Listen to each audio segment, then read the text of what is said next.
त्यांनी आग्रह केला, जेवणासाठी गेलो होतो आणि त्यांनी सांगितलं, मी म्हणलं जमिनीचा काय भाव आहे? तर म्हणलं नाना इथं 10 एकर जमीन मी घेतली होती, 1,80,000 रुपये एकर भाव होता 4-5 वर्षापूर्वी.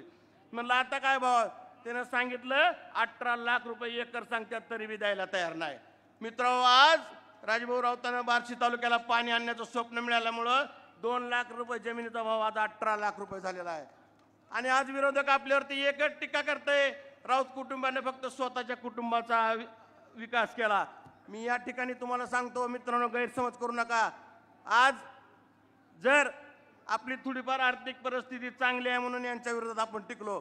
तुम्ही इतिहास आठवा, 1985 साली बाबूराव गाडेगावकर यांनी त्यांच्या विरोधात निवडणूक लढवली. पुढच्या 5 वर्षात बाबूराव गाडेकर या तालुक्यामध्ये दिसले नाहीत.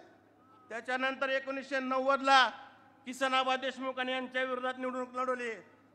95ला किसनाबा निवडणुकीला पुन्हा उभारले नाहीत.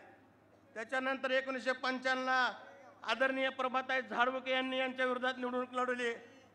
99च्या इलेक्शनला प्रभाताई झाडबुके दिसल्या नाही, परंतु तुमच्या सर्वांच्या आशीर्वादानं, आदरणीय बाळासाहेब ठाकरे यांच्या आशीर्वादानं 1999 साली ठिणगी पडली आणि तुमच्या आशीर्वादानं आजपर्यंत त्याच्या विरोधात लढतोय.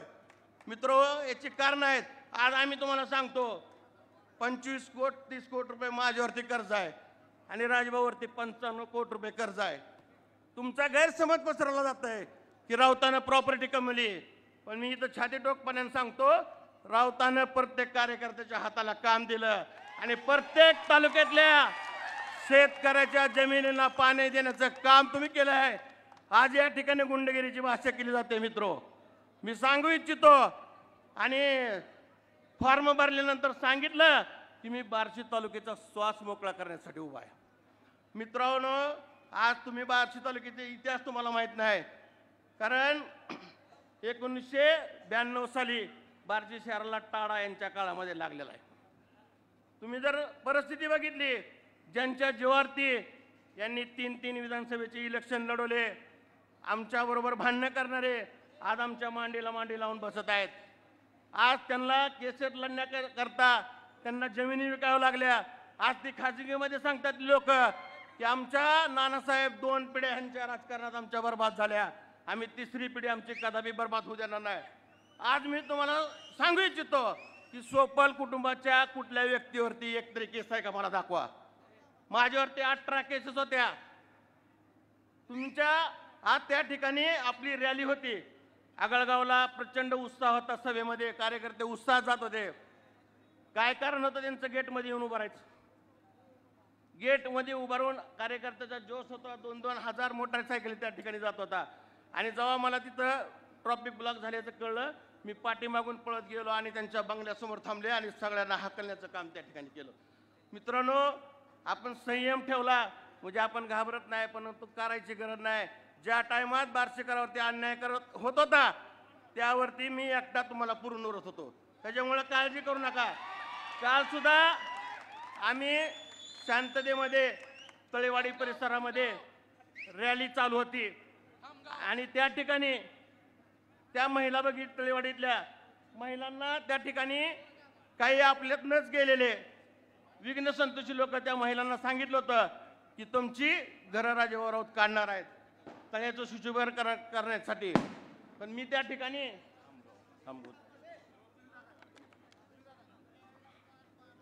त्या तळेवाडी या ठिकाणी आम्ही रात्री गेलो आणि आमची रॅली संपल्यानंतर त्या महिला भगिनींना मी सांगत होतो, राजभाऊ राऊतांनी घरं बांधून देण्याचं काम केलेलं आहे, कुणाचं छत काढण्याचं काम आयुष्यामध्ये राऊताकडनं होणार नाही. आज मी या ठिकाणी 2004ला राऊतचाळीमध्ये 94 घरं बांधून दिली आणि त्या घरकुलासाठी सर्व आमच्या राऊत कुटुंबांनी मोफत जमीन त्या ठिकल्या गोरगरीब जनतेला दिलेल्या आहे. आम्ही घरं बसवणारी माणसं आहोत, घरं तोडणारी बिलकुल नाहीत. आणि भविष्यामध्ये सुद्धा आज पंतप्रधान आवास योजनेतून 2,500 घरकुलं बार्शीमध्ये झालेले आहेत. अजून रमाई आवास योजनेच्या माध्यमातून 4,000 घरकुलं बार्शी नगर मालिकेच्या माध्यमातून दिलेले आहेत. आज तुम्ही जर बघितलं, परांडा रस्ता बघा, मशानभूमीकडे जाणारा रस्ता बघा, उपळा रस्ता बघा, आज बार्शी कुर्डवाडी रस्ता सुद्धा येणाऱ्या 1.5 वर्षामध्ये टकाटक होणार आहे. विकास कामाच्या बाबतीमध्ये तुम्ही काळजी करू नका. आणि उपळा रोडच्या सभेमध्ये यांनी सांगितलं की खडी आपल्या कॉन्क्रीटवरती डांबरीकरण करायची गरज काय. मित्रो, मी सांगतो 14 साली यांनी 40 कोटीची कॉन्क्रीट योजना नगरोत्थानमधनं मंजूर केली होती, पण 6 महिन्याच्या आत त्यांच्या तोंडासारखे खरमूड रस्ते त्यांनी त्या ठिकाणी केलेले होते. आणि तुम्ही केलेली पाप तुम्ही जर बघितला असेल, त्यांच्या बगल्यासमोरचा जो रस्ता बघा, तो रस्ता सुद्धा किती खराब झाला होता.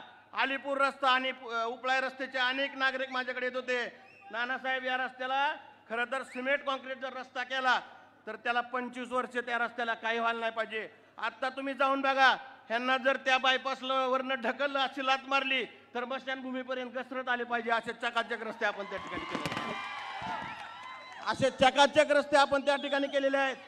तुम्ही अलीपूर रस्ता बघा, परांडा रस्त्याला आल्यानंतर अनेक लोक अनेक नागरिक सांगतात त्या ठिकाणी आम्हाला मुंबईत पुण्यासारखं आल्यासारखं वाटतंय. आज असे रस्त्याची कामं आम्ही त्या ठिकाणी केलेली आहेत. तुम्ही बघितलं उपळा रस्ता आपल्याला डबल का करावा लागला, मी त्याचं कारण सांगतो. आमचे वायकुळे सर या ठिकाणी आहेत, त्या ठिकाणचे अनेक नागरिक माझ्याकडे यायचे, नाना आम्हाला खड्डे तरी बुजवून द्या. परंतु यांनी केलेली पाप बुजण्याचं काम खऱ्या अर्थानं आम्ही त्याच्यावरती डांबरीकरण करून केलेलं आहे. आज आम्हाला नागरिक सांगतात, नाना आम्हाला गतिरोधक बसवून द्या.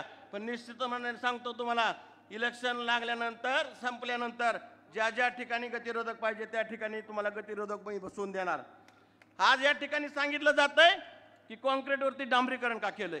ह्यांना अक्कल आहे का? कॉन्क्रीट तुम्ही खराब केल्यामुळं त्याच्यावरती आम्हाला डांबरीकरण करण्याची गरज तुम्हाला बसली.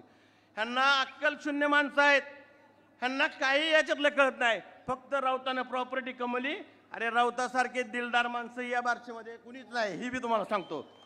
आज या ठिकाणी बार्शी शहरामध्ये अनेक मंडळ आहेत, अनेक सामाजिक संस्था आहेत. राजभाऊ राऊताच्या ऑफिसवरनं एकही मंडळ आणि एकही सामाजिक कार्यकर्ता रिकाम्या हाताने गेलेला नाही.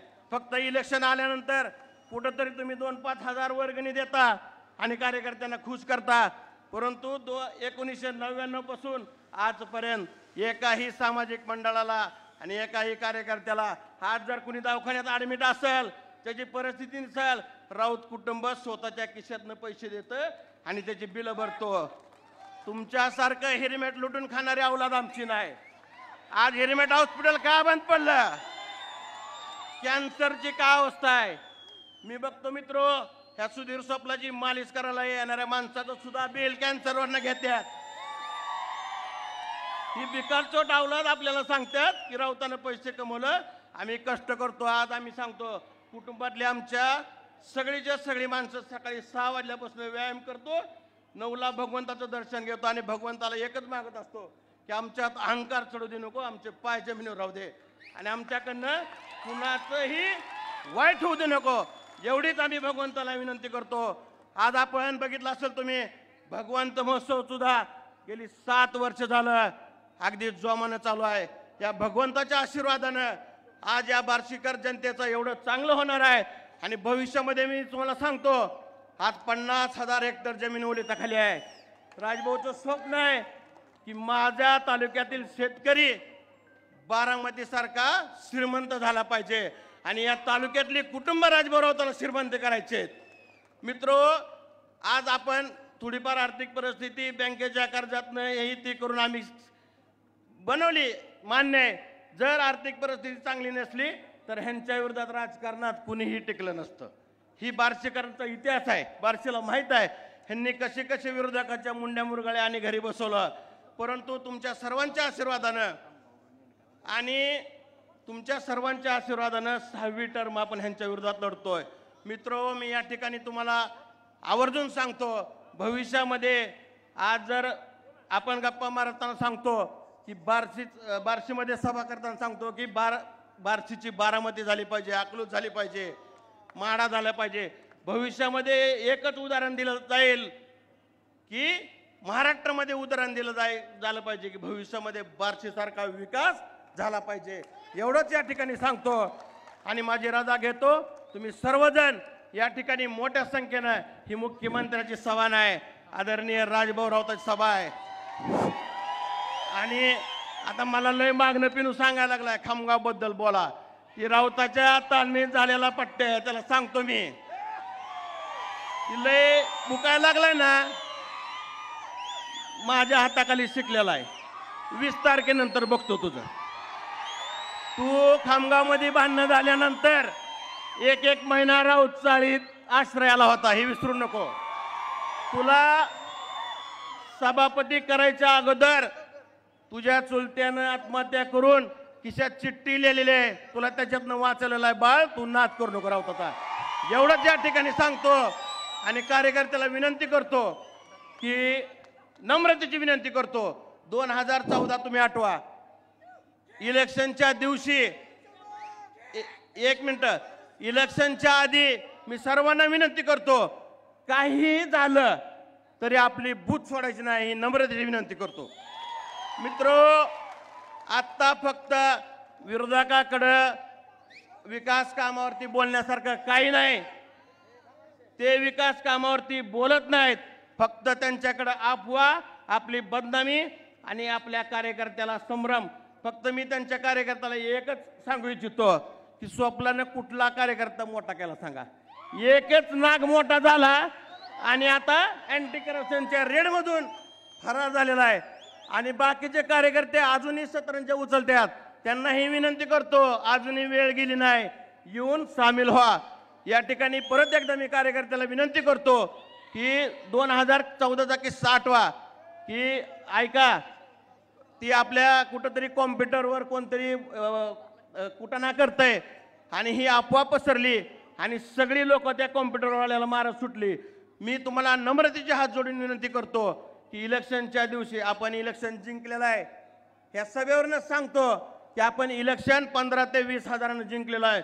मित्रो, तुमचा जोश बघितलेला आहे, जसा धनुष्यबाण हातात आला, तुमचा जोश हा 20 तारखेच्या 6 वाजेपर्यंत असाच ठेवा. आणि कितीही अफवा पसरवल्या तरी आपली बूथ सोडायची नाहीत, एवढीच विनंती करतो. आणि तुम्ही सर्वजण या ठिकाणी मोठ्या संख्येने उपस्थित राहिला त्याबद्दल तुमचे मनपूर्वक आभार मानतो आणि थांबतो. 20 तारखेला धनुष्यबाण 1 नंबर मशीनवरील 3 नंबर चिन्ह धनुष्यबाणाचं बटन दाबून आदरणीय राजाभाऊ यांना आपल्या तालुक्याचं भवितव्य घडवण्यासाठी मोठ्या संख्येने विधानसभेत पाठवा, एवढीच विनंती करतो आणि थांबतो. जय हिंद, जय महाराष्ट्र. यानंतर धन्यवाद नाना. यानंतर मनसेचे माजी जिल्हाध्यक्ष अमित रसाळ यांनी आपले विचार व्यक्त करावेत असे मी त्याला विनंती करतो. माजी नगरसेवक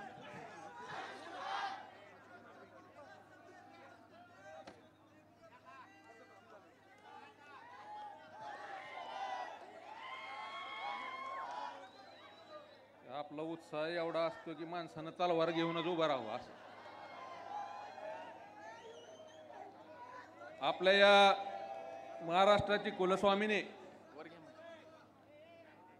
आई तुळजाभवानी, लोककल्याणकारी राजा छत्रपती शिवराय,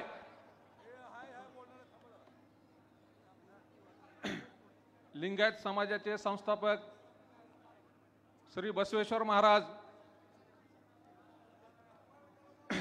परमपूज्य डॉक्टर बाबासाहेब आंबेडकर, साहित्यरत्न अण्णाभाऊ.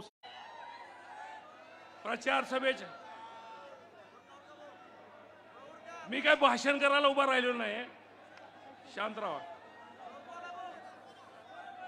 आपले उमेदवार माननीय राजाभाऊ राऊत गेली 15 दिवस, महिना 2 महिने सगळा प्रचार पूर्ण झालेला आहे आणि त्याचं फळ आज आलेलं आहे.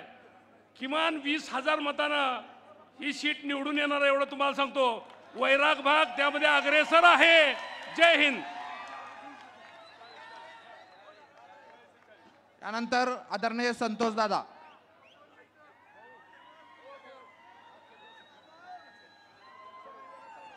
आपले नेते आदरणीय राजाभाऊ, त्यांना आपल्याला भरपूर वेळ द्यायचा आहे, परंतु आज मी या ठिकाणी आवर्जून सांगतो, वैराग आणि वैराग भागातून जी 57 गाव आहेत त्या 57 गावातून राजाभाऊला निश्चितपणानं लीड दिल्याशिवाय राहणार नाही, हा शब्द या ठिकाणी आम्हाला देतो.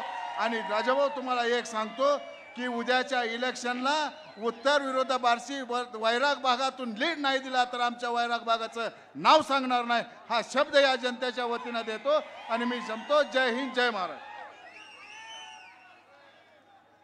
यानंतर आंधळकर साहेबांना विनंती करतो की आपण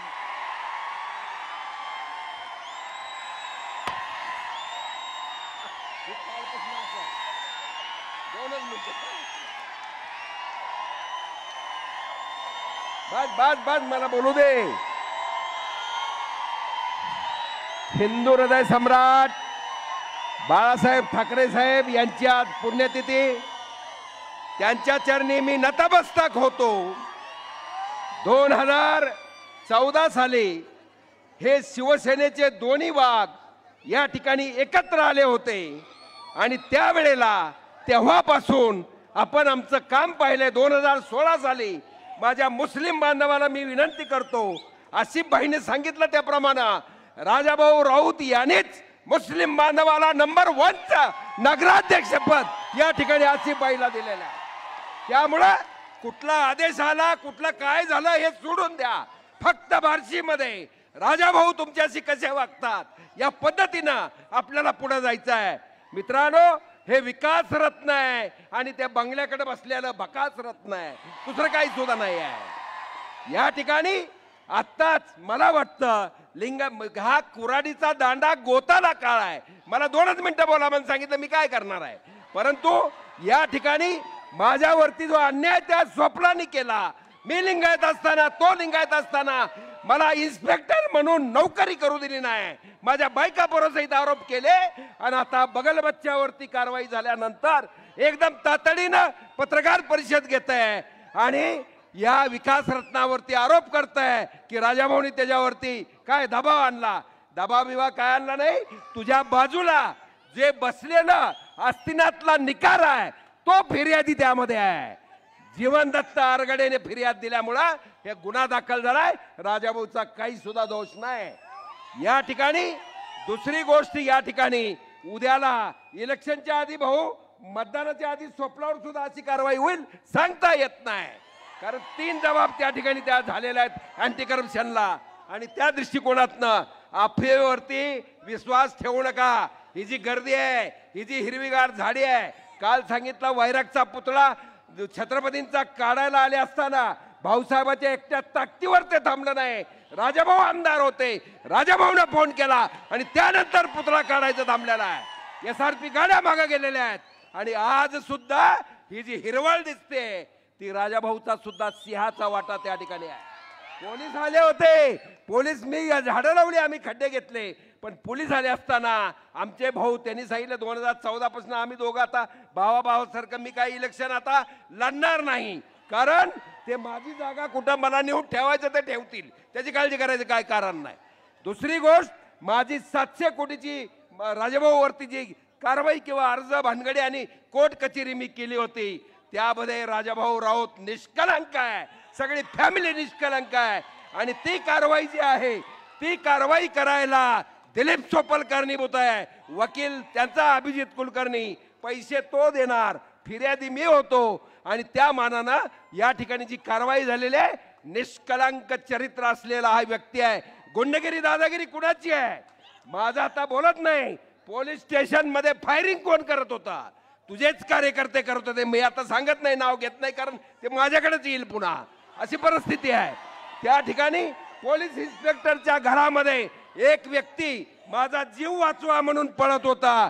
जीव वाचवा म्हणत असताना पोलीस इन्स्पेक्टर यादव का कोण होते त्यांच्या घरामध्ये त्या व्यक्तीला 32 वार कोणी केले तुझ्या कार्यकर्त्यांनी हे सांग, कारण ते सांगितलं तर ते बी माझ्याकडे येत आहे. अशी परिस्थिती या ठिकाणी आहे.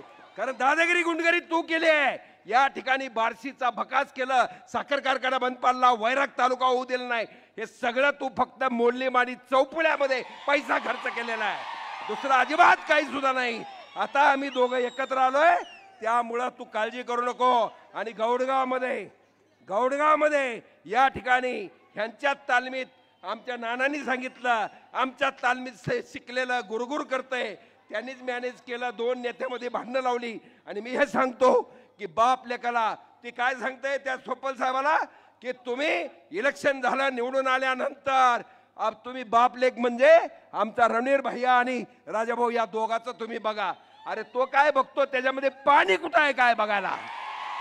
आणि तुला त्यांच्याकडे बघण्याआधी हा भाऊ मध्ये असेल तुला माग सोलापूर पुणे बार्शी सगळं दाखवतो. जय हिंद, जय महाराष्ट्र. यानंतर आरपीआयचे अविनाश गायकवाड. जय भीम, जय महाराष्ट्र, जय शिवाजी. मला आज आमदार साहेबांनी 2च मिनिटं बोलायला सांगितल्यात. मी एवढंच बोलतो की राजाभाऊ राऊत हे आंबेडकरी समाजात लहानाचे मोठे झालेले आहेत आणि त्यांच्या पाठीशी पूर्ण बार्शी शहर व तालुक्यातला दलित समाज, आंबेडकरवादी समाज रिपाई पाठीशी आहे आणि राजाभाऊ राऊत निवडून आल्यात. जमायत. जय भीम, जय महाराष्ट्र. राष्ट्रवादी काँग्रेस अजितदादा गटाच्या सुप्रियाताई गुंड, ॲडव्होकेट सुप्रियाताई गुंड.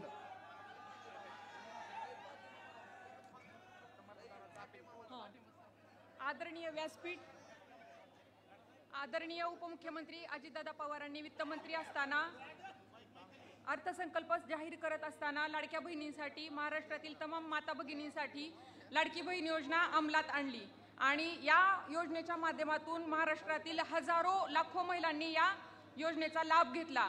आज महिलांना आर्थिक सक्षम बनवण्यासाठी महायुती सरकारने ठोस पावलं उचललेली आहेत आणि याची पडसाद किंवा याची प्रतिक्रिया आपण बार्शी तालुक्यातून पाहिलेली आहे. राजाभाऊंनी देखील बार्शी तालुक्यातील हजारो महिलांची, ज्या महिलांना कधी बँक खाती नव्हती, अशा महिलांची बँक खाती काढून त्या ठिकाणी त्यांना त्या योजनेचा लाभ दिला.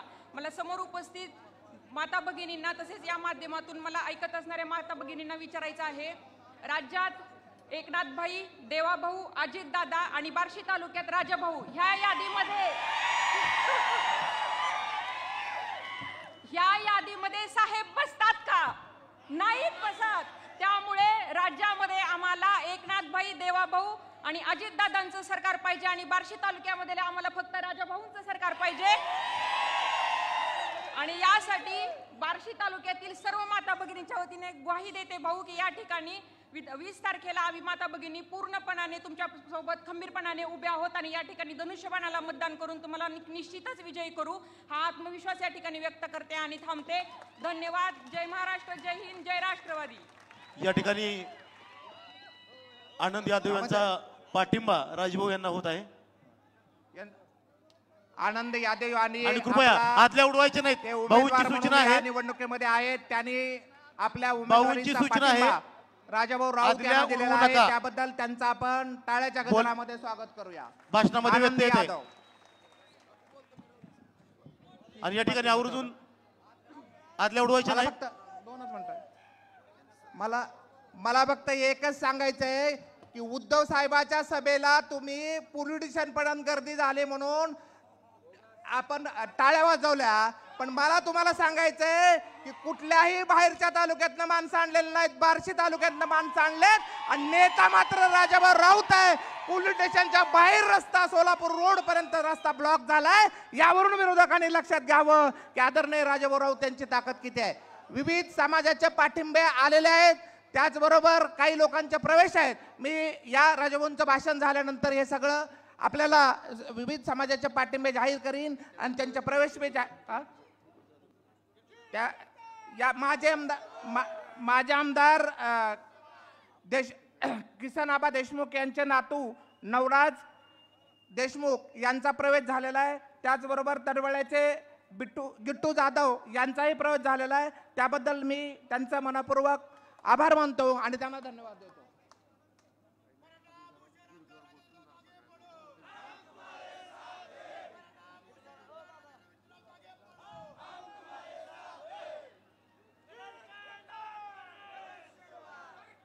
भटक्या विम्याचा जमातीचा पाठिंबा आलेला आहे. मराठा महासंघातर्फे पाठिंबा आलेला आहे. त्याचबरोबर पिंजारी समाजाच्या वतीने पाठिंबा आला आहे. माळी समाजाच्या वतीने आलेला आहे. बागवान समाजाच्या वतीने आला आहे. सकल मराठा समाजाच्या वतीने आलेला आहे. कोष्टी समाजाच्या वतीनं लिंगायत पूर्णावळ कोष्टी समाजाचा पाठिंबा आलेला आहे. वैराग शहर हिंदू खाटीक समाजाच्या वतीनं पाठिंबा आलेला आहे. त्यांचं आपण सर्व समाजांचं आणि या व्यतिरिक्त सगळ्याच जाती धर्मातील लोकांनी राजाभाऊला या निवडणुकीमध्ये पाठिंबा द्यायचं ठरवलेलं आहे. त्याबद्दल सर्वच समाजाच्या आपण टाळ्याच्या गजरामध्ये त्यांना पाठिंबा दिल्याबद्दल स्वागत करूया. आणि या ठिकाणी नेते राजाभाऊ राऊत यांना मी विनंती बार्शी करतो की नगरपालिकेचे त्यांनी आपले विचार व्यक्त करावेत. नगरपालिका जे उमेदवार होते आसिफबाई तांबोळी ते निवडून आले. मात्र त्यावेळेस जे उमेदवार होते ते तिन्ही उमेदवार आज या ठिकाणी राजभाऊच्या स्टेजवर आहेत. आणि प्रशांत कत्ले मालक, आंदळकर साहेबांनी ॲडव्होकेट वासुदेव ढगे. आंदळकर साहेबांनी सूचना दिली की विजयी सभा एकट्या आंदळकर साहेबांची होईल.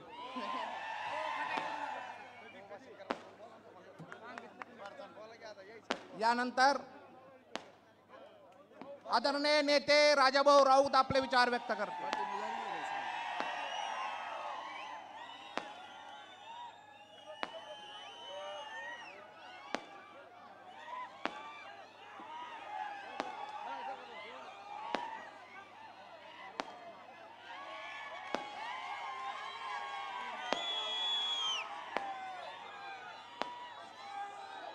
आजच्या या हे त्या आदल्या बंद कर रे.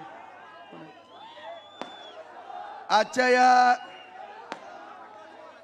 बार्शी विधानसभेच्या निवडणुकीच्या निमित्तानं बार्शी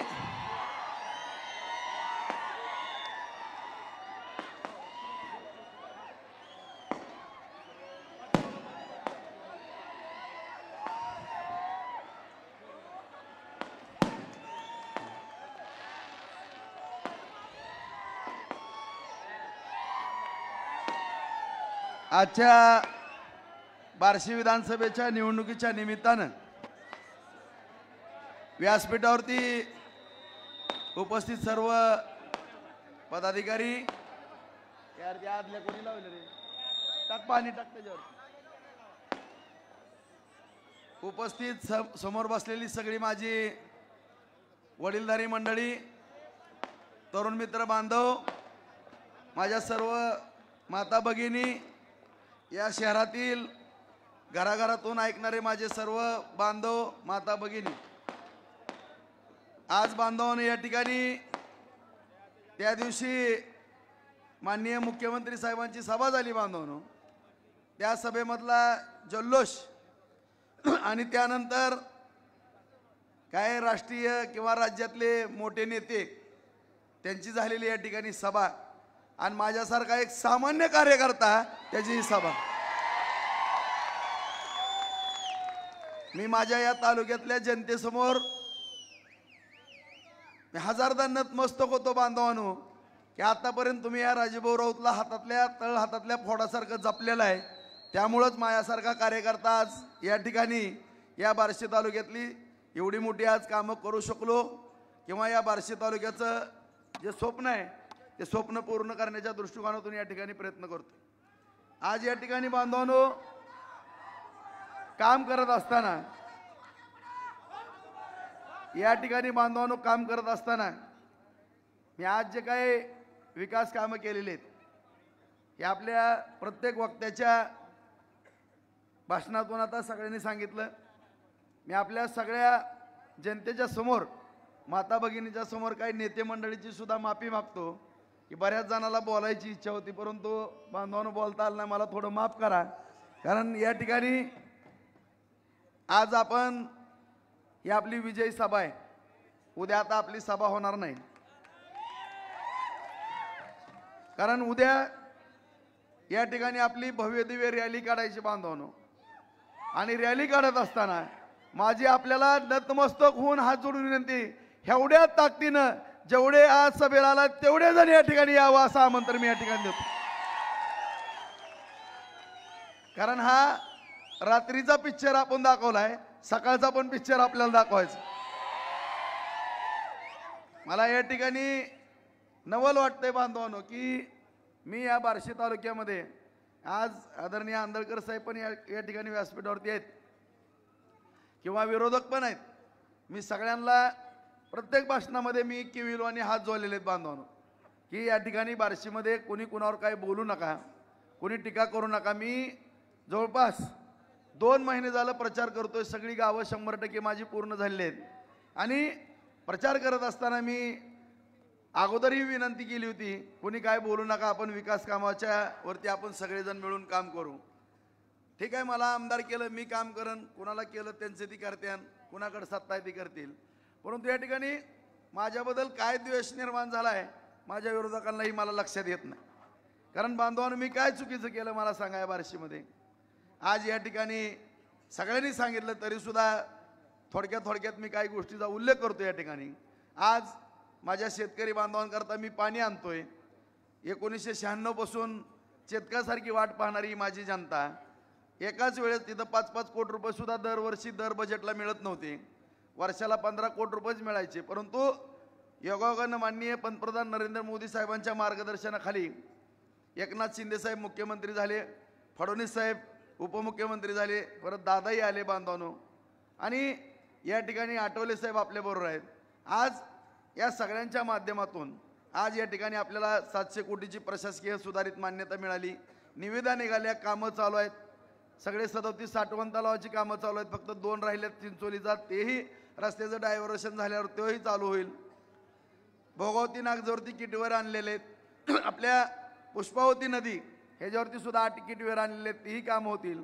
आणि जबाबदारीनं मी प्रत्येक भाषणामध्ये मी शब्द दिला आहे, आजही शब्द देतो बांधवांनो, की येणाऱ्या 8 महिने ते 1 वर्षाच्या आत माझ्याकडनं स्टॅम्पवरती लिहून घ्या, मतदानाच्या अगोदर लिहून देतो मी, 50,000 एकर जमीन नव्यानं बागायत होणार बांधव.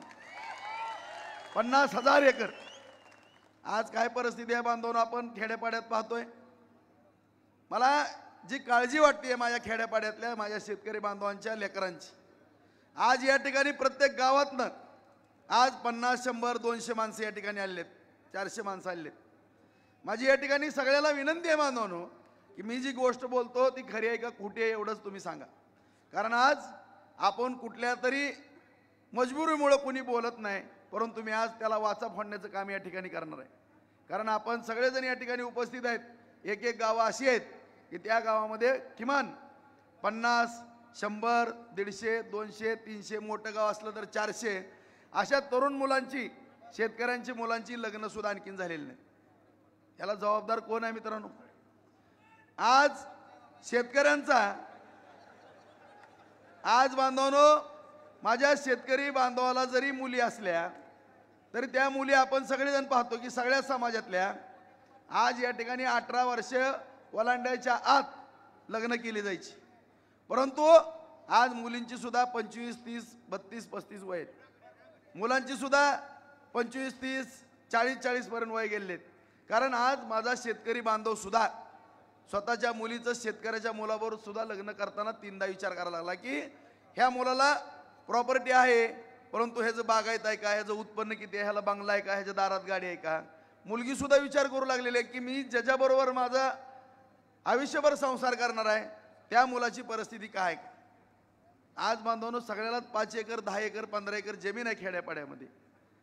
ह्याच्यावरती जवावरती, सोयाबीनवरती, मुगावरती, उडदावरती, कांद्यावरती आपण काय आपली शिल्लक ठेवणार आहात का? आपण बंगला बांधणार आहात का? आपण दारात गाडी घेणार आहात का? नाही बांधवणं, हे होणार नाही. जोपर्यंत आपली 10 एकर मधली 5 एकर द्राक्षाची बाग होत नाही, 5 एकर केळीची बाग होत नाही, 5 एकर आंब्याची बाग होत नाही, आणि 5 एकर एखादा ऊस होत नाही, किंवा 10-15 एकर जमीन असेल तर 10 एकर बागायत पूर्ण होत नाही, 10-5 एकर भुसारला आपण ठेवत नाहीत, तोपर्यंत आपली परिस्थिती सुधारणार नाही, आपला बंगला होणार नाही. आज कुणीही म्हणतंय आई वडील एखादी शिपायाची नोकरी असेल तर मी त्या घरात मुलगी देईन, पण शेतकऱ्याच्या पोराला देणार नाही. ह्या गोष्टी आज बदलायच्यात मित्रांनो. मी आज 8 महिने ते 1 वर्षाच्या आत तुम्हाला 50,000 एकर जमीन बागायत करून दाखवणार आहे. आणि तिथून पुढं हे आमदारकी मला मिरवायला नका देऊ मित्रांनो. मला कुठं आईश आराम करायची नाही. तुम्ही सगळं माझं रेकॉर्ड बघा. मला पासपोर्ट सुद्धा नाही, मी कुठं फॉरेनला सुद्धा गेलो नाही परदेशात. फक्त मी आणि कविता तिरुपतीला 1-2-3 दिवस जातो बघा दर्शनाला, लक्ष्मीला, किंवा कडचे देवदेव करतो. मी कधी असं बाहेरगावाला कुठं मौज मस्ती करायला गेलो नाही मित्रांनो, जाणार पण नाही.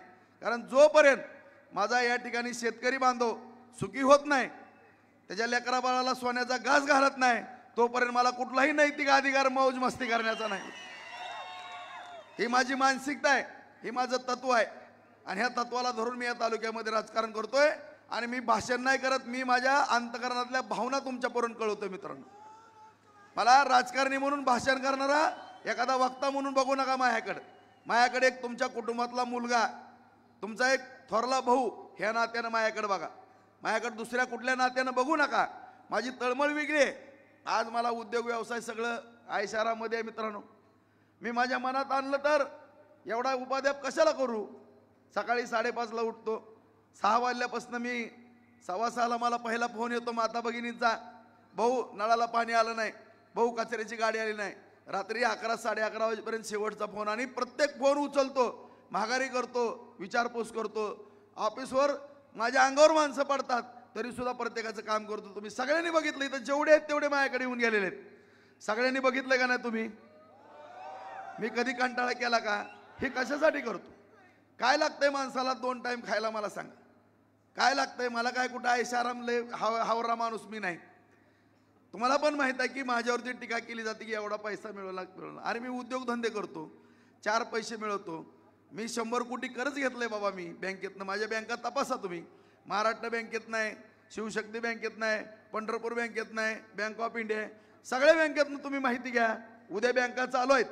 राजूभाऊ राऊत आणि त्याच्या परिवारावरती किती कर्ज आहे बघा उद्योगधंद्याला, डाळ मिलला, ज्वारीला, खडी मशीनला, सगळं कर्ज आहे. अरे मी एवढं मोठं कर्ज घेऊन उगत कोर्टातनं मला निर्दोष सोडलं का? आंदळकर साहेबाला त्यांनी फिर्याद माझ्याबद्दल द्यायला लावली, उगत सोडलं का साहेब मला?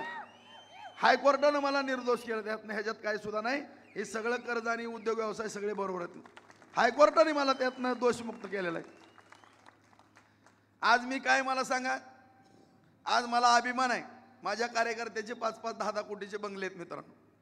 मी सगळी लेकरं म्हणतात तात्या आपल्याला मोठा बंगला बांधा, आणखीन पण बांधत नाही. मी आणखीन 32 लाखाच्याच घरात राहतोय. हा,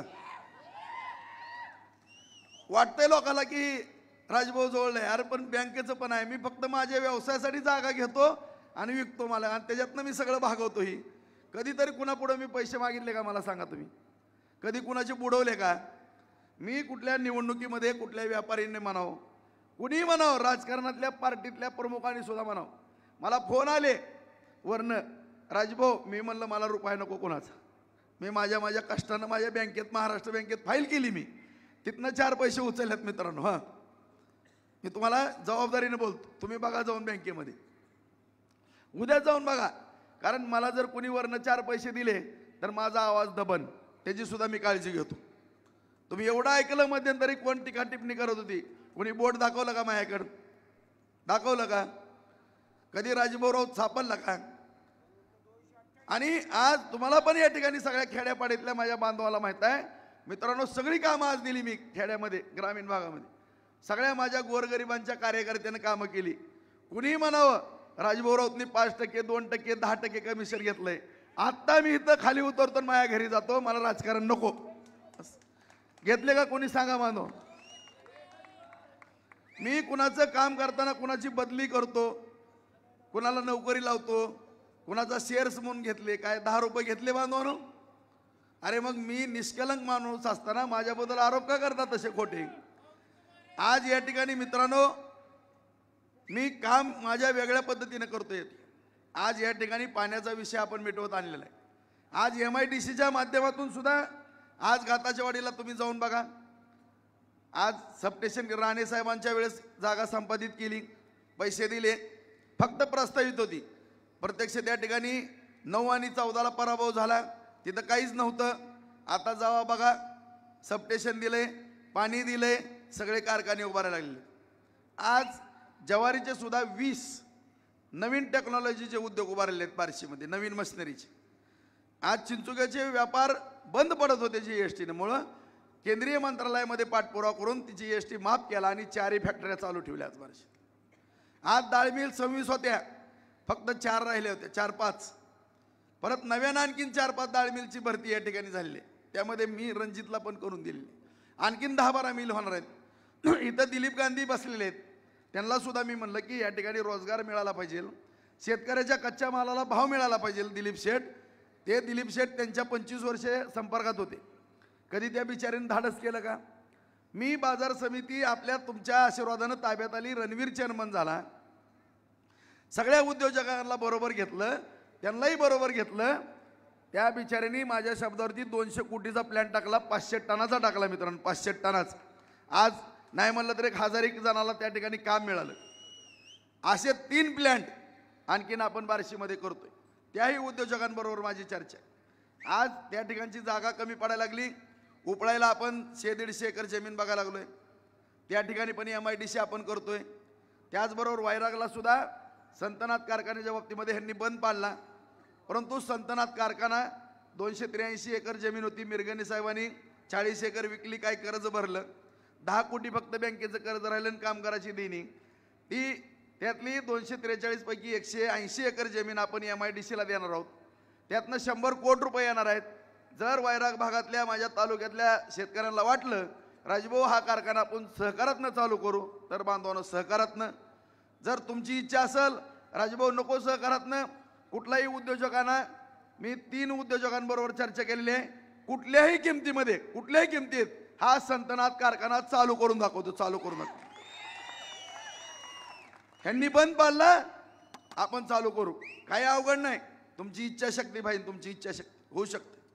राहिलेले 180 एकरवरती MIDC करू, तिथं 6-7 हजार पोरांना रोजगार मिळेल, इथं 4-5 हजार पोरांना रोजगार मिळेल. गाताच्या वाडीला आता उपळायला 4-5 हजार, किमान 12 ते 15 हजार तरुणांना या ठिकाणी रोजगार आपण देतोय. आणि ही फार दिवस लावणार नाही. गरज पडली केंद्रीय उद्योग मंत्र्यांकडे मी जाणार आहे, त्या ठिकाणावरनं सुद्धा केंद्राचे 2 उद्योग या बार्शी तालुक्यामधले आणल्याशिवाय मी राहणार नाही. मित्रांनो, जबान आहे माझा शब्द आहे. तुम्हालाही माहित आहे की केंद्रामध्ये आपलं किती वजन आहे, राज्यात किती वजन आहे. एक शब्द कुठला मंत्री मोडत नाही, किंवा मुख्यमंत्री पण मोडणार नाहीत, फडणवीस साहेब नाहीत आणि दादा पण नाहीत, आठवले साहेब, कुणीच मोडत नाही. मित्रांनो, केंद्रामध्ये सुद्धा अत्यंत त्या ठिकाणी आपला आदर केला जातो. कुठलेही केंद्रीय मंत्री एक शब्द मोडत नाहीत. मित्रांनो, फक्त मी गेलो म्हणलं की इथनं साहेबांनी फोन केला की विषय संपला तिथं. आणि अशा रीतीनं आज 50,000 एकर बागायत जमीन, 12 ते 15 हजार तरुणाला काम मिळालं. मित्रांनो, काय खाजगी उद्योजक आहेत त्यांच्या माध्यमातून उद्योग उभारले, तर या बार्शी तालुक्याचं किती भलं होणार आहे सांगा तुम्ही. असा विचार यांनी या ठिकाणी केला का? कधी विचार केला का? का शेतकरी उपाशी मारता का तुम्ही? का तरुणांच्या पोरांच्या हातात तुम्ही काट्या कुऱ्हाडी देण्याचं पाप केलं? आज या बार्शीमध्ये तुम्ही दहशत आहे माझी म्हणता, मी काय दहशत केली सांगा बरं तुम्ही. आज तुम्हीच काय काय जणाला आज चुकीच्या पद्धतीनं काय सांगितलं केलं, भांडण तंटे झाले, माझ्यावरती सुद्धा 4-4 वेळेस प्राणघातक हल्ले झाले. मी त्या गोष्टी विसरलो, सगळं विसरलो, सगळ्यांबरोबर मिळतं जुळतं घेतलं. आज सगळीच माणसं माझ्याबरोबर आहेत बऱ्यापैकी, मला चांगलं बोलतात, तरी सुद्धा आज तुम्ही म्हणता की दहशतवाद. आज पहिल्या 8 दिवसात एखादी 307 व्हायची, पेपरला बातम्या यायच्या. हाय का मित्रांनो? आता कधी झालंय का कुठं बार्शीत काय? साधी पोलीस स्टेशनला NC लवकर येत नाही, आणि दहशतवाद काय दहशतवाद केला. आणि तुम्हीच कशा पद्धतीनं दहशतवाद करता. आज काल माझ्या माता माऊलींची बैठक होती, फेरी झाली, त्याच्यावरती दगडफेक कुणी केली, रक्ताबोंबळ केलं माझ्या त्या माऊलीला. तुम्ही एका कार्यकर्त्याला रक्ताबोंबळ केलं. अर्धा तास मी सातत्यानं फोन करत होतो PI साहेबाला वगैरे, साहेब फास्ट गाड्या पाठवा, कुठेही गडबड होऊन देऊ नका. सगळीकडे बंदोबस्त ताबडतोब साहेबांनी लावला, कुठं खडा पडून दिला नाही. मित्रांनो, ही शांतता ठेवण्याचं माझे प्रामाणिक प्रयत्न या शहरासाठी असतात. कधी मी शहर बिघडून दिलं नाही. आज ज्या ज्यावेळेस हिंदू मुस्लिम या ठिकाणी दंगलीचा प्रसंग आला, अशी तुम्हाला पण माहिती, मस्जिदीसमोर खुर्ची टाकून बसलो. मित्रांनो, कधी गालबोट लागून दिलं नाही शहराला. या दलित बांधवांचा काय मराठा समाज बांधवांचा एकदा वाद उपाळून आला होता भीमनगरच्या. त्या ठिकाणी त्या चौकामध्ये रात्र घालवली मी. रात्र 3-4 तास कबाडे साहेब पंढरपूर येईपर्यंत मी उभारलो तिथं. बरोबर आहे का अविनाश? रात्रभर मी त्या ठिकाणी घाललो, पण काय होऊन दिलं नाही. कधी सुद्धा मी बार्शीमध्ये भांडणं मारामाऱ्या होऊन देत नाही. आणि माझ्यावरती खोटा आरोप करता तुम्ही. आणि तुम्ही आंडुकल्या पडुकल्याला बोलायला होता. आता आंदळकर साहेब बोलले आता की कोणतर म्हणलं वाटतंय जी माझ्या दारात, आता मी तसं बोलत नाही, बोलून नाही तुम्हाला कुणाला तर खटकन ती माझा शब्द. अरे पण तू काय होता, 50 रुपयाचं फडात कुस्ती खेळणारा तू उपाशी मरत होता. तुझ्या अवकात काय लागा, बॅगा उचलणारा, कुणाचे पण जोडे उचलतो तू, आणि तुझ्या अवकात आहे माझ्याबद्दल बोलायची. बाप लेकाला असं करीन आणि साहेब करीन. तुझ्या साहेबाच्या खानदानीच्या शेवटच्या चिरागाला फल्यासारखा बुरवाळून टाकीन. नाद करू नको, फल्यासारखं मुंडकं बुरवाळून टाकीन. पाया नादी लागला तर माझी सटकून देऊ नका. राजभाऊ राऊत म्हणतात नाद कुणी करू नका तसा तसा जर मी इरसरीला पडलो नाही जमणार. मी सगळी सुख भोगल्यात. मी संप्रदायामधला माणूस आहे. मी भगवंताचा भक्त आहे. मला या ठिकाणी एक पण चूक करायची नाही मित्रांनो. एकही चूक करायची नाही. कारण माझी एक चूक 1 लाख कुटुंब उद्ध्वस्त करू शकते मित्रांनो. एक चूक. म्हणून मी शांत आहे. आणि तुम्ही जर असे चॅलेंज देत असाल ना नाही जमणार माझ्या पुढं. माझं सुद्धा भान हरपलं ना मी काय करू शकत माझी मला पण माहित नाही. त्यामुळे तसला प्रयोग तुम्ही जिंदगीत करू नका. साधं कुणाला खर्चटलं ना तर किती किंमत मोठी मोजावं लागेल तुम्हाला किंवा तुमच्या घराण्याला ह्याचं मोजमाप असणार नाही. त्यामुळं त्या भानगडीत तुम्ही पडू नका. तुमचे कोण ही चमचे आहेत ना चाटे त्यांना नीट सांगा तुम्ही. फक्त विकासावरती या ठिकाणी बोला. मला त्या मार्गाला जाऊन देऊ नका कोणी. आम्हाला पण बोलायला येते माझ्याजवळ पण बोलणार आहेत. अशी एक ताकदबाज माझे सहकारी आहेत ना. मी जर ठरवलं एकदा जर म्हणलं पोरानो हो विषय संपला.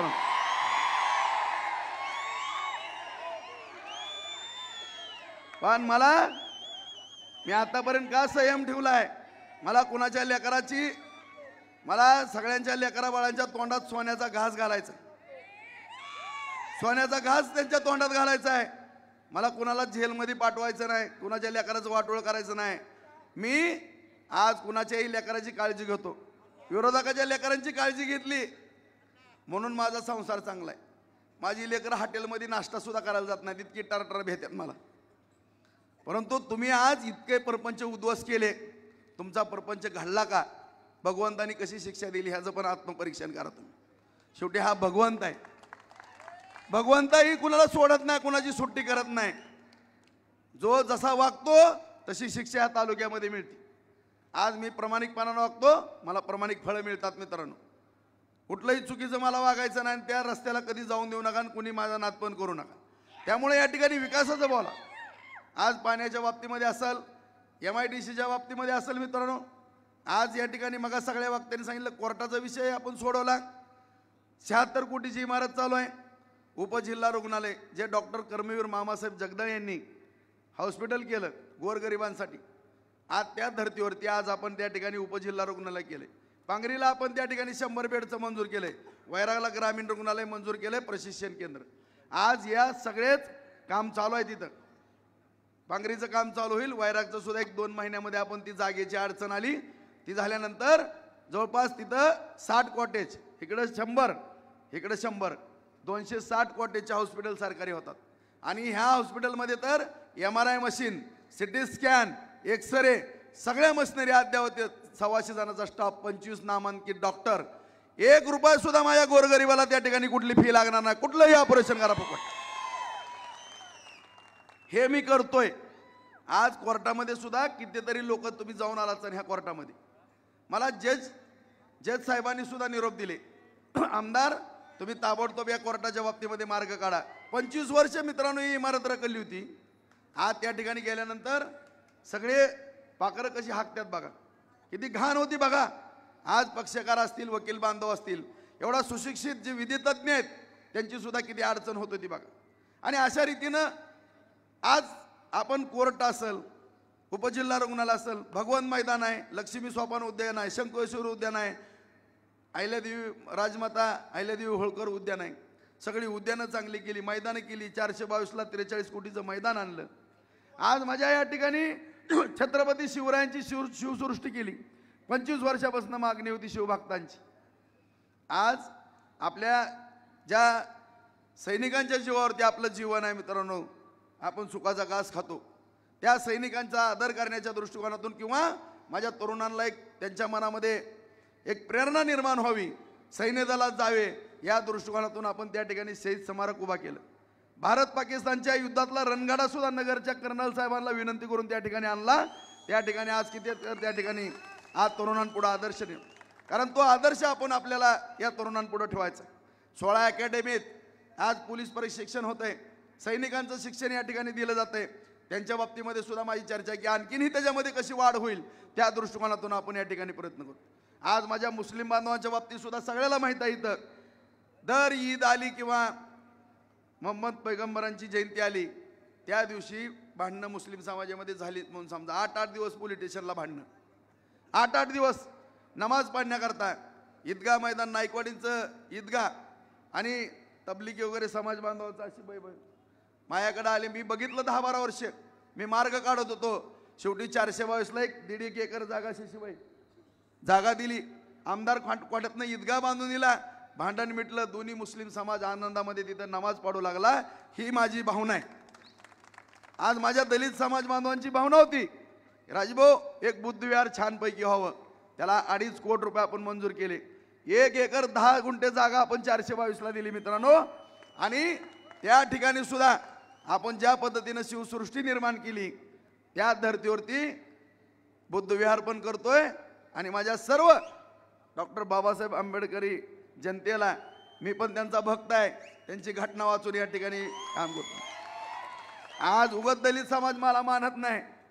आज प्रत्येकजण मला हृदयामध्ये ठेवते. आज सगळे दलित समाज बांधव त्यांना सुद्धा मी शब्द दिलाय, पुतळ्याचा ॲडव्हान्स दिलेला आहे. आणि सगळ्या देशामध्ये कोर्टाच्या समोर डॉक्टर बाबासाहेब आंबेडकरांचे पुतळे आहेत. बांधवांनो त्या ठिकाणी त्या सेशन कोर्टासमोर नवीन तिथं सुद्धा पुतळा आपण बाबासाहेबांचा उभा करणार आहोत.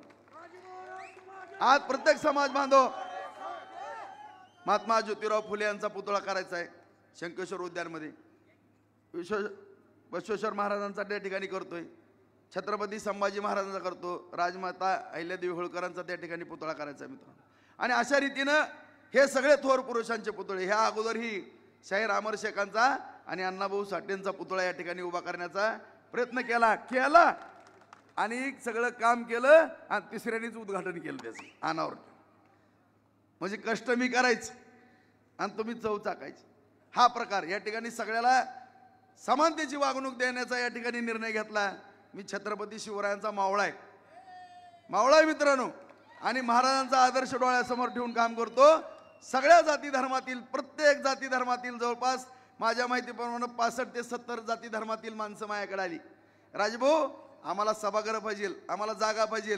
सगळ्याला 10 गुंठे 15 गुंठे 20 गुंठे जागा ओपन पीस मधली दिली. आमदार कोट्यातनं सभागृह बांधून दिली. सगळे आनंदामध्ये आहेत सगळेच. प्रत्येक जणाच्या चेहऱ्यावरती एक आनंद. आणि लोकप्रतिनिधीचं कर्तव्य काय? या जनतेच्या चेहऱ्यावरती आनंद देणं हेच त्या लोकप्रतिनिधीचं कर्तव्य असतं मित्रांनो. ते मी पार पाडले या ठिकाणी. आज या ठिकाणी माझी सगळ्याला नम्रतेची विनंती आहे. सगळ्या शासनाच्या योजना असतील बांधवांनो, सगळ्या योजना अत्यंत प्रभावी अशा योजना तुमच्या समोर दिलेल्या आहेत. शेतकऱ्यांचं वीज बिल माफ केलेलं आहे. वीज बिल भरायचं नाही. 1 रुपयात पीक विमा दिलेला आहे. माझ्या माता भगिनीला शिक्षण मोफत आहे. SC-BC खाली माझ्या सगळ्या मराठा समाज बांधवांना शिक्षण माफ आहे. आज 470 कोटी रुपये आज आपण शेतकरी बांधवांना त्या ठिकाणी विविध अनुदानं दिलेली. 5 वर्षातली पासबुक बघा, त्याच्या अगोदरची पासबुक बघा. आज या ठिकाणी एवढं मोठ्या प्रमाणामध्ये आपण काम केलं. आज कधी सुद्धा एवढ्या मोठ्या प्रमाणामध्ये निधी आला नाही. आणि या ठिकाणी महायुतीच्या माध्यमातून जाहीरनाम्यामध्ये माझा तमाम बसलेल्या शेतकरी बांधवांना मी सांगू इच्छितो, कुठल्याही किमतीत ज्या पद्धतीनं महायुतीनं सांगितलं कर्जमाफी होणार, ती कर्जमाफी होणार म्हणली होणार. त्याच्यासाठी आम्ही कुठलाही लढा उभा करू. आज जाहीरनाम्यामध्ये सांगितलेलं आहे की आम्ही कर्जमाफी करणार आहेत. आज शेतकऱ्यांचा उतारा कोरा करण्याचा निर्णय या ठिकाणी महायुतीच्या शासनाच्या माध्यमातून घेतलेला आहे मित्रांनो. आज आपल्याला सुद्धा माहित आहे केंद्र सरकारमध्ये सरकार आहे, राज्यामध्ये सुद्धा महायुतीचं सरकार या ठिकाणी येणार आहे. आणि हे सरकार येत असताना आपल्या भविष्याची वाटचाल करत असताना या ठिकाणी बार्शीतला प्रत्येक तरुण त्याच्या हाताला काम मिळालं पाहिजे, त्याची शेती भिजली पाहिजे. याकरता मित्रांनो आपल्याला अत्यंत हा लढा प्रामाणिकपणाने देणं गरजेचं आहे. माझी सगळ्याला नम्रतेची विनंती आहे तुम्हाला की आज मी या ठिकाणी प्रामाणिकपणानं सांगतो. एक गोष्ट माझी तुम्हाला ऐकावं लागेल. ऐकणार का तेवढं सांगा सगळीच. मी तुमच्या हात जोडतो, पाया पडतो. फक्त एकच गोष्ट माझी ऐका की आज गावागावामध्ये आज जवळपास 25 गाव आहेत अशी.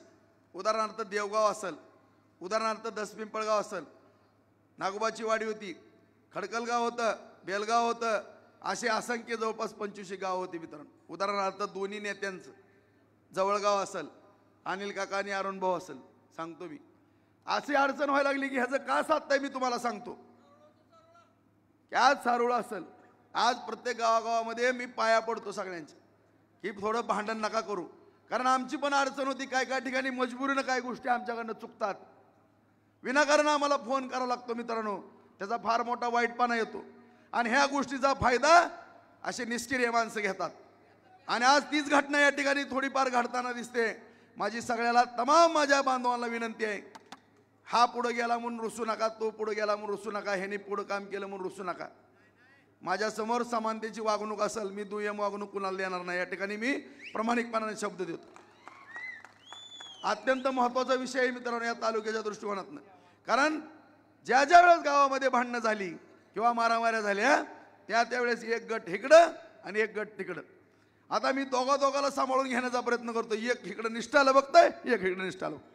दुनियाची आपदा होती, माझी बेजारी होती, परंतु मी का करतो ही का करतो, आज मी सगळ्याला शब्द देतो. तुमचं ज्या ज्या लोकांचं भांडणामध्ये नुकसान झालेलं आहे ते नुकसान भरून काढण्याची सुद्धा जबाबदारी ह्या राजेंद्र राऊत या ठिकाणी घेतो, प्रामाणिकपणे शब्द देतो.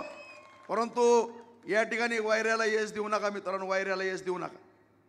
कारण जर तुम्ही आता कोणी चूक केली तर पश्चातापाशिवाय काय असल्या ना आपल्यासमोर पश्चातापाशिवाय, हा पश्चाताप करण्याशिवाय तालुका काही भोगणार नाही. कारण या तालुक्यानं 25-30 वर्ष भोगलेलं आहे मित्रांनो, 25-30 वर्ष भोगलंय. आणि पुढं जर भोगायचं नसेल तर आपल्याला सगळ्याला अत्यंत काळजीनं वागणं गरजेचं आहे. तुम्ही निवडणूक कुठली सोपी समजू नका. एवढी गर्दी, त्यांच्यापेक्षा 1.5 गर्दी झाली, मला मान्य आहे. त्यांनी सोलापूरमधनं माणसं आणली ती, धाराशिव उस्मानाबादनं आणली होती, मला मान्य आहे. एवढी मोठी गर्दी आहे, मला मान्य आहे. परंतु निवडणूक सोपी समजू नका. कुठल्याही निवडणुकीला किंवा युद्धाला सोपं समजायचं नाही. पानिपतमध्ये तेच घडलं, युद्ध सोपं आहे म्हणून लढले, परंतु त्यात 1 लाख लोकांची कत्तल झाली. आज तुम्हाला मी जबाबदारीने सांगतो की आजपासून 3 दिवस 18, 19, 20 ही रात्र वैऱ्याची आहे मित्रांनो. तुम्ही अत्यंत माझं काय गोष्टी काळजीनं गांभीर्यपूर्वक घ्या. एक मत आज तुम्हाला 6 वाजेपर्यंत 20 तारखेच्या जागरूक राहून आणावं लागणार आहे. ज्या पद्धतीनं तुम्ही 99ला, 2004ला, 2009ला, 2014ला ज्या पद्धतीने पाटकुळी मतं आणली त्याच पद्धतीने तुम्हाला पाटकुळी मतं आणायला लागल्यात. गेल्या वेळेस 19ला पण तुम्ही त्या पद्धतीने. माझी तुम्हाला प्रामाणिकपणाने या ठिकाणी शपथ घालतो मी, अजिबात तुम्ही कुठेही गाफील राहू नका, ढिल्ल पडू नका. कारण कुठल्याही टायमाला कुठली अफवा उठू शकते. आता मला सांगा, एवढी मोठी गर्दी, ह्यांचं आणि घरची मतं पडली तर मी 10-15 हजार मतांनी निवडून, तरी सुद्धा म्हणतंय वैरागचं लय बेकार, वैरागमध्ये इकडं तर लय बेकार आहे म्हणते, शहरात तर काहीच खरं नाही म्हणते. आता तुमचंच कुठं कुठं काय खरं नाही ते तुम्हाला पण माहिती आहे आणि मला पण माहिती. त्यामुळं या ठिकाणी कुणी गाफील राहू नका. जर आपण गाफील राहिलो तर आपल्यावरती फार वाईट येणार आहे. कारण तुम्हाला मी लोकसभेला सुद्धा सांगितलं होतं मित्रांनो, लोकसभेला सांगितलं होतं का नाही, तुम्ही ऐकलं नाही. कारण ज्या माणसांना मी लहानाचं मोठं त्या ठिकाणी राजकारणामध्ये केलं ती माणसं मला ओळखू येत नाहीत का. त्यामुळं काय घटना घडली, कुणाच्या दारात किती आदल्या उडल्या फटाकड्या उडल्या, परत आदल्या दारात फटाकड्या उडल्या किंवा परत डोकी फुटली, तुम्ही कोणाला जबाबदार धरणार नाहीत मला सांगा. या ठिकाणी आत्ताच विचार करा. आणखीन 3 दिवस वेळ आहे, 18, 19, 20 3 दिवसामध्ये काही घडू शकतं. त्यामुळं उद्या काय होणार आहे दादा मला सांगा. 2019ला आपण आमदार झालो, कुठं खडा पाडला का. 2004ला आमदार झालो, खडा पाडला का. 3 वेळेस नगरपालिका आली, खडा पाडला का. 4 वेळेस पंचायत समिती आली, कुठं खडा पाडला का. परंतु ह्यांची जी सवय आहे मित्रांनो, ती सवय कसली आहे बघा. सगळ्यांच्या दारात फटाकड्या उडणार, काट्या, दगड, धोंड, कुणाचं टकोरं फुटलं, अमुक केलं, तमुक केलं, अमुक केलं, तमुक केलं. परत रडत बसण्यापेक्षा तुम्हाला हसायचं का रडायचं तेवढं सांगा. मग तुम्हाला 3 दिवस काय सुद्धा काम बघायचं नाही. 3 दिवस तुम्ही या ठिकाणी प्रत्येक घरोघरी जावा, बाहेरगावचे आपल्या पाहुणे रावळे मित्र सगळे बोलवा, एवढं त्या ठिकाणी तुटून पडा की आपण त्या ठिकाणी प्रचंड मताने विजय झाला पाहिजे. एवढं गोष्ट तुम्ही ध्यानात ठेवा. तुम्ही फक्त 3 दिवस हटायचं, 3 दिवस हटा. माझ्या हाडाची काढकरण, रक्ताचं पाणीकरण मित्रांनो. पण एक जर तक्रार येऊन दिली तर राजेंद्र राऊत नाव बदलून ठेवून, एवढंच मी तुम्हाला शब्द देणार. एवढं काम करन, एवढं काम करन, काम सुद्धा कटाळन, या असला मी माणूसच बघितला नाही म्हणून. एवढं काम करन. चॅलेंज आहे माझं, इतकं काम करन मित्रांनो.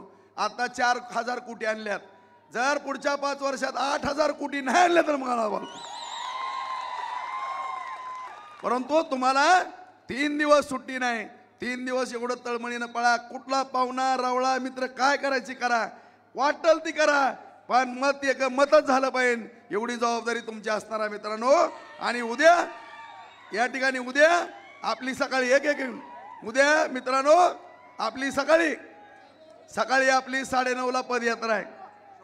छत्रपती शिवाजी महाराजांच्या पुतळ्यापासून छत्रपती शिवाजी महाराजांच्या पुतळ्यापासून पदयात्रा आहे मित्रांनो. सगळ्याला माझी हात जोडून विनंती आहे, उद्याची पदयात्रा म्हणजे आपलं सगळ्यात मोठं शक्ती प्रदर्शन आहे. त्यावेळेस कुठलाही माझा सहकारी मतदार घरी बसता कामा नये. सगळ्यांनी छत्रपती शिवाजी महाराजांच्या पुतळ्यासमोर यावं ही माझी हात जोडून विनंती आहे. आणि सगळ्यांनी आपलं पहिल्या मशीनवर 3 नंबरला बटन आहे, धनुष्यबाण या चिन्हाच्या पुढचं बटन आपण पण दाबा. आणि सगळ्याला बटन दाबण्याकरता सगळ्यांना या ठिकाणी विनंती करा. आणि उद्या 9:30ला सगळ्यांनी आपल्या पदयात्रेला हजर राहावं अशी या ठिकाणी हात जोडून विनंती करतो आणि माझे 2 शब्द संपवतो. उद्या सकाळी 9:30 वाजता शिवाजी महाविद्यालय बार्शी येथील छत्रपती शिवाजी महाराजांच्या पुतळ्यापासून आपली भव्य अशी पदयात्रा आदरणीय आमदार राजाभाऊ राऊत त्यांच्या प्रचारार्थ निघणार आहे. जेवढे लोक इथं सभेसाठी उपस्थित होते तेवढ्या सर्व लोकांनी त्या पदयात्रेमध्ये सहभाग घ्यावा आणि पदयात्रा यशस्वी करावी अशी विनंती करतो. आपण सर्वजण इथं उपस्थित राहिला त्याबद्दल सर्वांचे मनपूर्वक आभार मानतो. आणि अत्यंत शांततेमध्ये आणि शिस्तीमध्ये आपण घरी जावं अशी मी आपल्याला विनंती करतो. धन्यवाद. शिवसेना एकनाथ शिंदे गटाचे बंद करा वाजवू नका.